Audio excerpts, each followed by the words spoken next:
¿Qué tablón he encontrado para cruzar? ¿Qué le parece? Demasiado delgado para pasar sobre él. A lo mejor va y se rompe. ¡Ajá! Hay películas que todo el mundo ha visto y hay películas que todo el mundo cree que conoce, pero que guardan secretos que llevan más de 50 años escondidos en cada fotograma. La gran aventura de Mortadelo y Filemón, estrenada en 1969, no es simplemente la primera película animada basada en los personajes de Francisco Ibáñez. Es una cápsula del tiempo, un testimonio visual de la España franquista filtrado a través del humor más absurdo que ha producido este país. Y detrás de cada escena cómica, de cada golpe, de cada disfraz imposible, hay capas de contexto, decisiones de producción y mensajes que la mayoría de los espectadores han pasado por alto durante décadas. Hoy vamos a desenterrar todos esos secretos, desde el origen turbulento de la producción hasta los chistes que no eran chistes, desde las referencias políticas disfrazadas de absurdo hasta los errores que se convirtieron en iconos. Estos son 20 detalles ocultos que no notaste en la gran aventura de Mortadelo y Filemón. Número 1. La película no debería haber existido.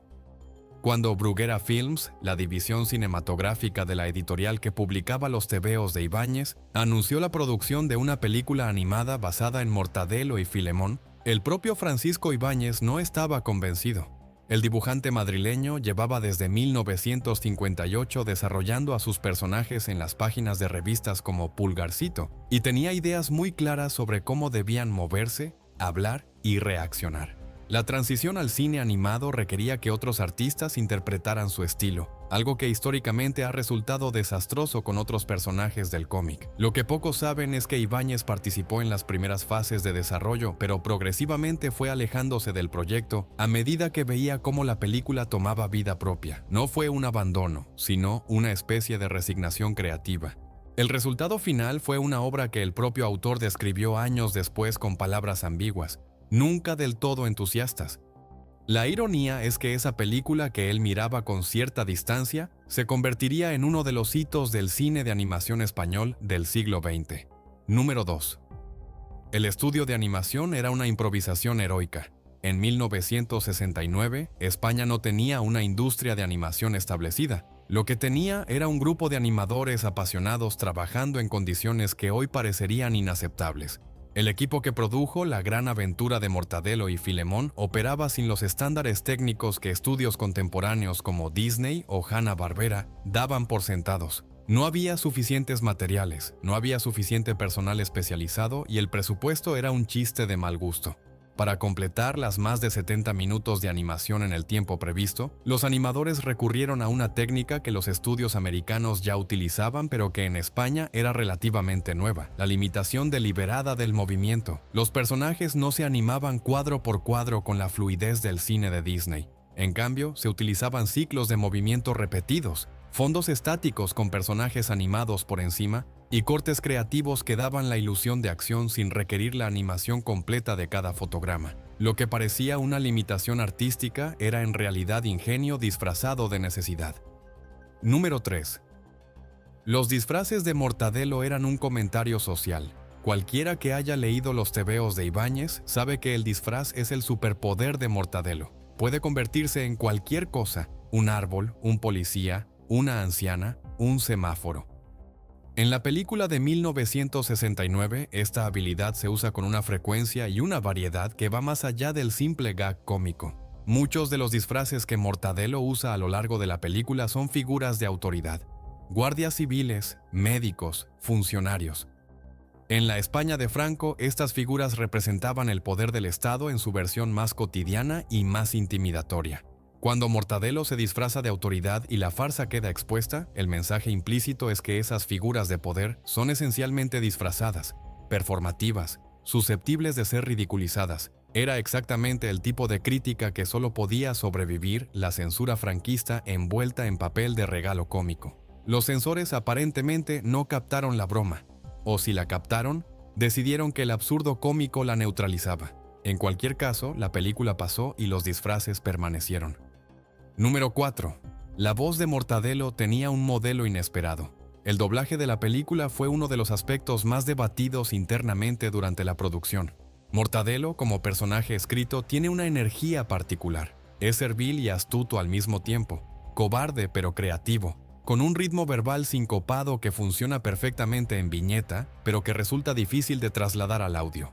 El actor de doblaje que finalmente interpretó al personaje construyó una voz que bebía de una tradición inesperada, el teatro de revista español de los años 50. Esa tradición tenía una forma característica de hablar, con inflexiones rápidas, cambios abruptos de registro y una tendencia a alargar ciertas sílabas para el efecto cómico. Si escuchas la película con ese contexto en mente, puedes identificar exactamente esos patrones. Mortadelo no suena como un personaje de TVO animado. Suena como un cómico de varietés atrapado en un cuerpo animado. Número 5. El personaje de la Súper era una innovación radical. En los TVOs originales de Ibáñez, el director de la agencia, conocido como el Súper, era un personaje secundario cuya función principal era recibir los desastres causados por Mortadelo y Filemón y reaccionar con violencia cómica.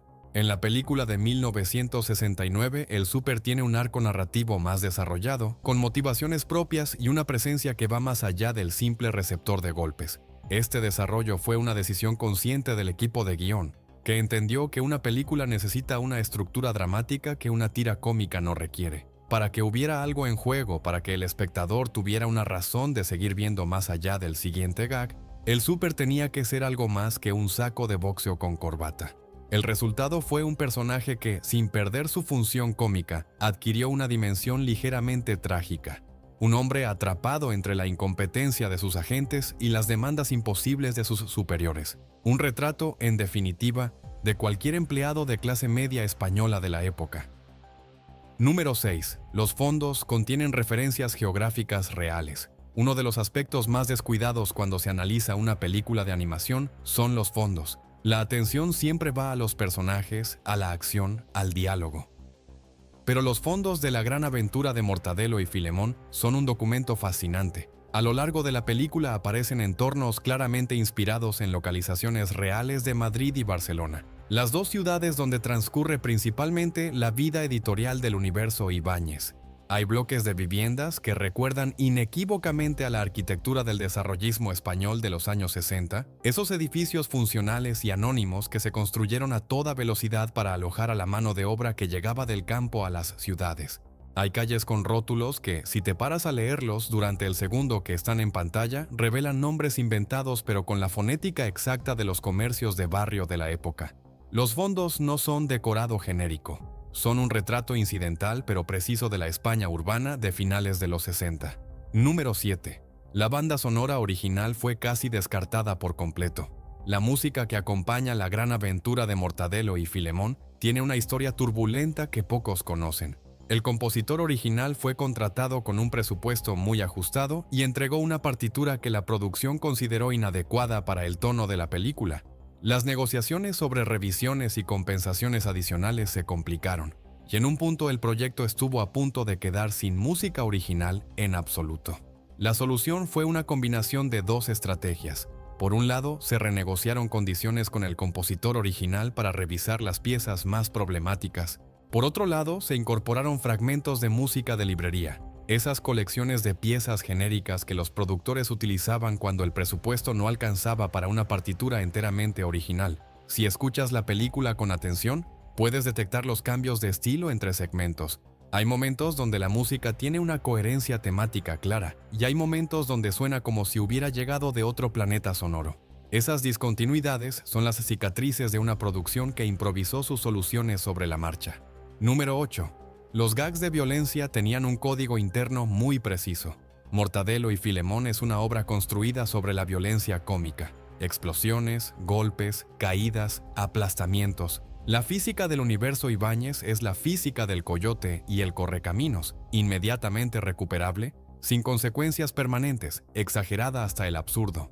Lo que no es tan obvio es que la violencia en la película sigue un código interno muy preciso en términos de quién la recibe y quién la inflige. Los personajes de autoridad, los que representan el poder institucional, son invariablemente los que más sufren. Mortadelo y Filemón causan el caos, pero es siempre la estructura por encima de ellos la que recibe los golpes más espectaculares.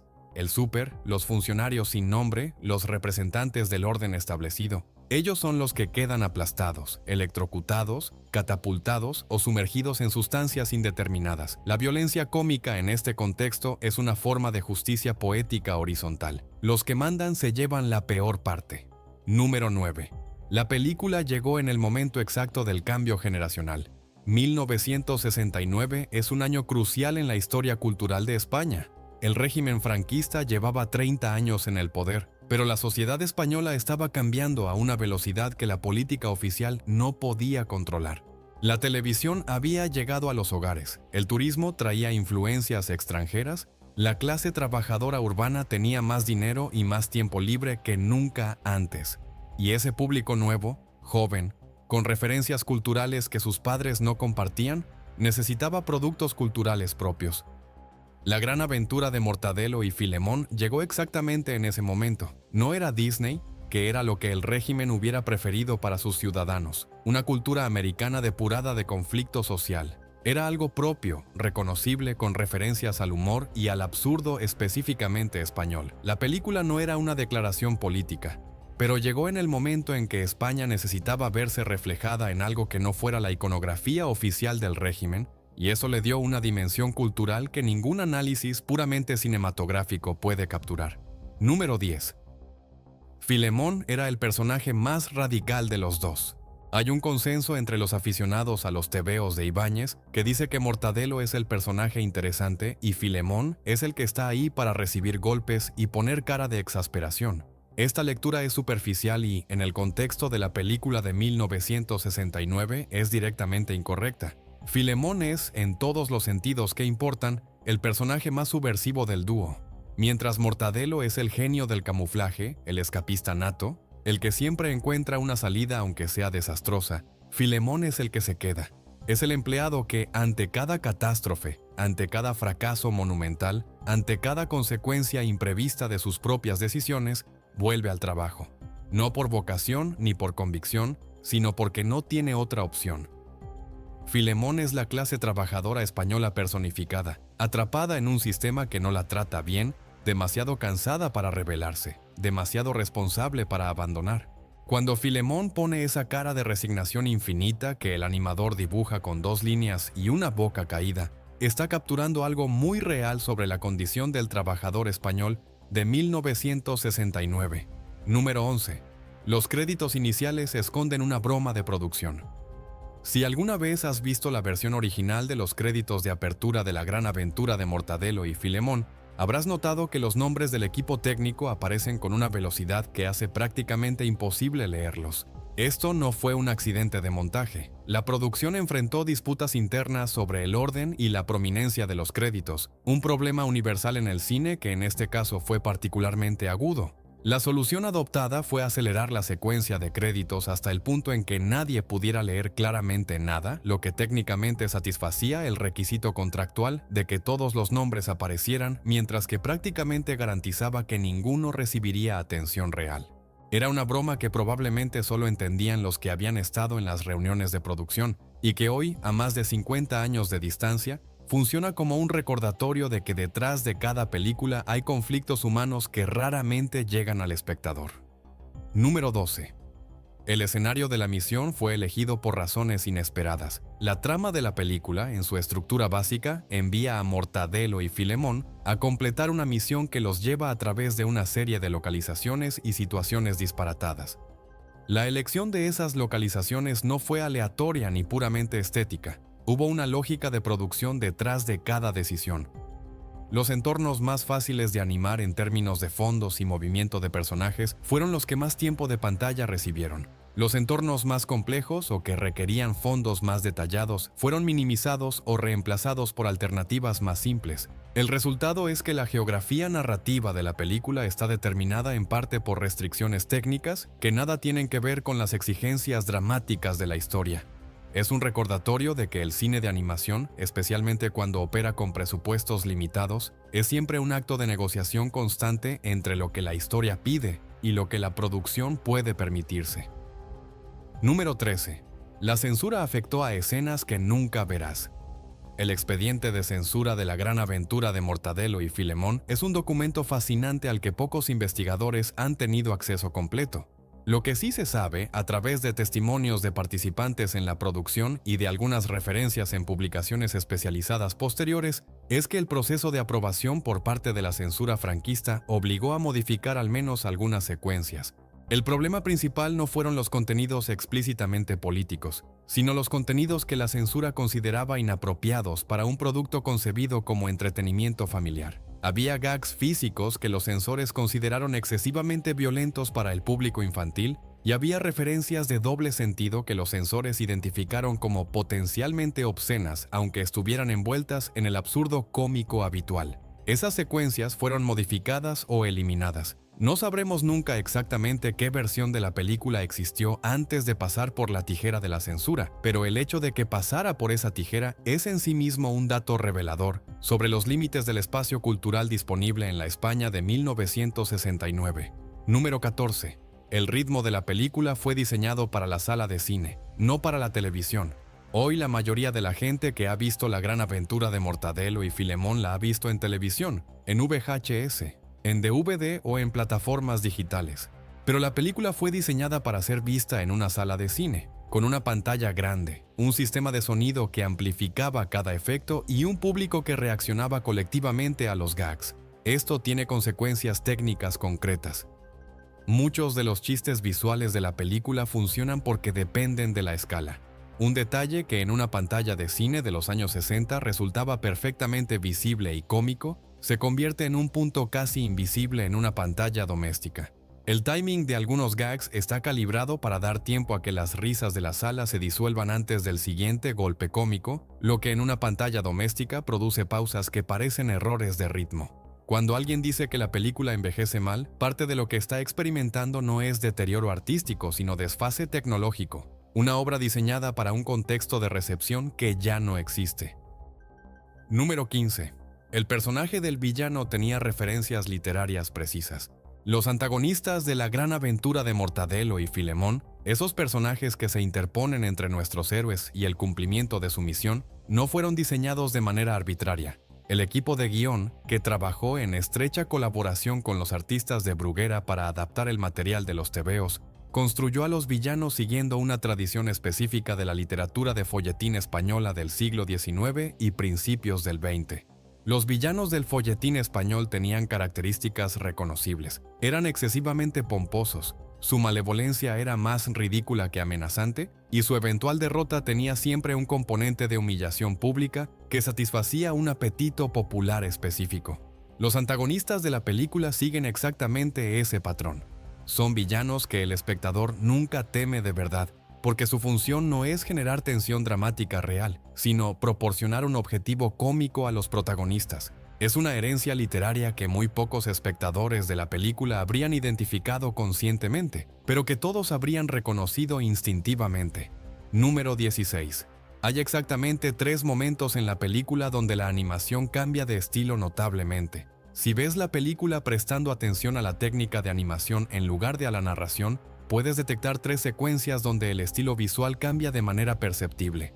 Los movimientos son más fluidos, los fondos más elaborados, los personajes se animan con más fotogramas por segundo. Estas secuencias no son casuales. Corresponden a momentos de la película donde el presupuesto fue concentrado deliberadamente para crear un impacto visual máximo. Eran las secuencias que la producción sabía que aparecerían en los trailers, que serían fotografiadas para los carteles y que representarían la película en los materiales promocionales. Todo lo demás podía ser modesto, pero esos 3 momentos tenían que brillar. El resultado es una película cuya calidad técnica tiene altibajos visibles que, una vez que sabes dónde mirarlos, resultan imposibles de ignorar. Es una estrategia de producción completamente racional que, sin embargo, produce una experiencia visual desigual que la crítica de la época señaló sin siempre entender sus causas. Número 17. La película tiene un final diferente dependiendo de qué versión hayas visto. Esto no es un rumor ni una especulación de fanáticos. Existen versiones documentadas de La Gran Aventura de Mortadelo y Filemón con secuencias de cierre diferentes. La versión que se proyectó en salas de cine en 1969 tenía una resolución que la producción consideró demasiado ambigua para ciertos mercados o ciertos contextos de exhibición, y fue modificada para versiones posteriores. Las diferencias no son dramáticas en términos de trama. No hay finales alternativos en el sentido de que en uno los personajes triunfan y en otro fracasan. Las diferencias están en el tono, en la forma en que se celebra o no el éxito de la misión, y en el tipo de chiste final con el que la película decide despedirse del espectador. Si has visto la película más de una vez en diferentes formatos o en diferentes emisiones televisivas, es posible que hayas visto variantes distintas sin haber sido consciente de ello. Número 18. El estreno de la película fue un evento político sin que nadie lo declarara. En octubre de 1969, cuando La Gran Aventura de Mortadelo y Filemón llegó a las pantallas españolas, el contexto político era de una tensión particular. El régimen franquista estaba atravesando uno de sus momentos más complicados, el escándalo. Matesa había sacudido al gobierno, había divisiones internas en el Consejo de Ministros y la sociedad española vivía en un estado de agitación larvada que la censura mantenía fuera de las páginas de los periódicos, pero que era palpable en las conversaciones privadas. En ese contexto, la llegada de una película de animación basada en los personajes más queridos del humor gráfico español no era un evento neutro, era exactamente el tipo de entretenimiento que el régimen apreciaba: popular, inofensivo en apariencia, sin agenda política declarada, capaz de reunir a las familias en las salas de cine en un momento de cohesión social que el poder necesitaba. Que la película tuviera, como hemos visto, capas de crítica disfrazada de absurdo era una ironía que el régimen no estaba en posición de apreciar. Número 19. Los efectos de sonido de la película tienen una fuente sorprendente. Los efectos de sonido son uno de los elementos más infravalorados de cualquier película animada, y La Gran Aventura de Mortadelo y Filemón no es una excepción. Pero la historia de cómo se produjeron esos efectos es particularmente interesante. Con el presupuesto de sonido agotado mucho antes de lo previsto, el equipo de sonido recurrió a una técnica que tiene una larga historia en la radio y el cine de bajo presupuesto: la Foley improvisada con materiales domésticos y de construcción. Los sonidos de explosiones, golpes, caídas y transformaciones que escuchas en la película fueron producidos con una combinación de efectos de archivo de producciones anteriores y grabaciones en tiempo real con objetos que estaban literalmente a mano en el estudio. Hay efectos en la película que fueron creados con cubos de metal, papeles arrugados, botellas de agua y superficies de distinta dureza golpeadas con distintos implementos. El resultado, paradójicamente, encaja perfectamente con la estética de la película. Una sonoridad de bajo presupuesto que suena exactamente como debe sonar un universo cómico donde todo es ligeramente más exagerado y más físico de lo que la realidad permitiría. Número 20. La película predijo el tipo de humor que dominaría la cultura popular española durante décadas. El dato más importante sobre La Gran Aventura de Mortadelo y Filemón no está en sus detalles de producción ni en sus referencias culturales. Está en lo que la película representa en términos de historia cultural española. El tipo de humor que la película codifica, esa mezcla de absurdo físico, crítica institucional disfrazada, velocidad verbal y violencia recuperable, se convirtió en la gramática básica del humor popular español durante los 30 años siguientes. La televisión de los 80 y 90, las series de animación, el humor televisivo en general, todo encontró en el modelo de Mortadelo y Filemón un punto de referencia consciente o inconsciente. Cuando los Chundarata hacían sus sketches, cuando las series de humor de TVE encontraban su voz, cuando el humor absurdo español de finales del siglo XX se definió como categoría, había una deuda directa con el trabajo que Ibáñez había iniciado en 1958 y que la película de 1969 había llevado a un público más amplio que el de los tebeos. La película no fue solamente la primera adaptación cinematográfica de Mortadelo y Filemón. Fue la primera piedra de un edificio cultural que todavía habitamos, aunque la mayoría de nosotros no sepa reconocer los cimientos cuando los tiene debajo de los pies. Y ahí están, 20 detalles ocultos en una película que llevas décadas creyendo que conocías. La próxima vez que la veas, te prometo que la verás de otra manera. Buscarás los disfraces de autoridad, escucharás las costuras en la banda sonora, notarás los 3 momentos donde la animación sube de calidad, y entenderás que detrás de cada golpe cómico, de cada explosión recuperable, de cada cara de resignación de Filemón, hay una España real que se asomaba al futuro sin saber todavía lo que le esperaba. Si este tipo de análisis te interesa, este canal tiene más videos como este. La próxima semana desentierro los secretos de otra película que crees conocer, pero que guarda más de lo que imaginas. Suscríbete para no perdértelo.